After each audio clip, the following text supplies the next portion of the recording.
pretty much for the majority of my life, I've been going back and forth to the Dominican Republic for 3-4 weeks at a time, sometimes twice a year. Right now I run a general construction company. We specialize in interiors, exterior, renovation, from moderate to high end.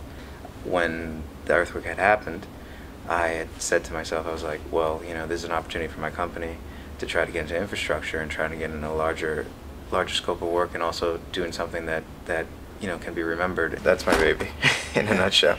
It's a Komatsu PC200. It's a 20-ton excavator. It's not a big excavator by excavator terms. What it does have is it has the hydraulic hammer, and then it has the excavating bucket. And right now, literally today, is the day that it's either going to get to the border, or by tomorrow morning it'll be over the border. The Haitian side is not, the infrastructure is kind of lost. So the issue is you have people that have sent things and they've just sat in the port for 2 months, 3 months, and you can't do anything about it because it's election time over there. So elections are going to actually be November 28th this year, and the higher ups in the government are going out with the political campaigns. So they're disappearing. These are people that literally, I've been held up for almost 2 weeks just to get a signature, so my piece of equipment can actually be recognized to come over. So now finally all that was taken care of. I've grown up going back and forth from DR, and I understand what that culture is and how it got the way it is and how to do business there. It's a difference when you take an American who's not familiar with that, or any person who's not familiar with how business is traditionally done. When you go in that context, you don't understand that actually you have to pay cash up front. If somebody wants to buy a house, they buy it in full cash. If somebody wants to buy a car, it's full cash. If you get a mortgage or a note on it, the note is at least 25–30%. But in Haiti's case, it's actually 49.95%. And that just shows you the amount of credit that people have over there. It's just that there is no infrastructure, financial infrastructure for them. You don't get lines of credit. You have to also negotiate in cash, and you barter also in that same fashion. It's not like over here we agree on a number and that's the number. Over there we agree on a number, and then the day I pay you we agree on another number.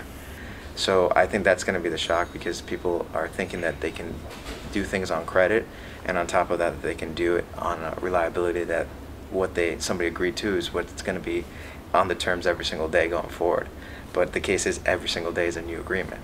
That's just part of the culture. So you know, it's not uncommon to have somebody working for 2 days and replace them the next day with somebody else for 3 days. Over here, we project forward, we live forward. These people live for today and for tomorrow. When you understand that they think per day, then you see how this makes complete sense. Because they're not worried about next week. They're like, no, today I got a bidder offer, I have to go over there. My family needs to eat. Nobody can argue that. At the same time, you're the one who wants the job done, and you're like, ugh, I'm the one that lost out. But the concern I have is that they're gauging the situation as it is today, and they have to get a commitment from a partner who's willing to abide by our standards, which is, I agree to this and I'm going to commit to this. Not I agree to this today, but oh, tomorrow somebody else knocked on my door and my equipment's worth 3 times as much, I need to go. I was looking at the construction budget. I'm a construction professional. I run a construction company, so that's the first item I look at. I saw things there was a gap between their intent and then their execution of it. There wasn't an accountability for just this very same thing, is that I am trying to build a project at the same time that maybe 50 other people are going to try to build just as large of a project or bigger project, including the government. So how am I going to control my expenses with the materials? And in the plan, it throws a budget out there, and it has a timeline that doesn't account for that X factor, which is my hardware and my construction. That's a big wild card to just put into a plan that if that happens, it's already bust from the beginning. And you know, it has a lot of potential, and it's very significant, because it gives an opportunity for people to see what a large-scale development can become and how it can start.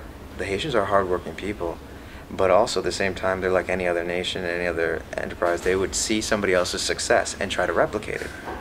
So you wouldn't want to deter them by having a project of this scale fail right off the bat. You can have a positive effect throughout all of their culture going forward by just getting them the right start.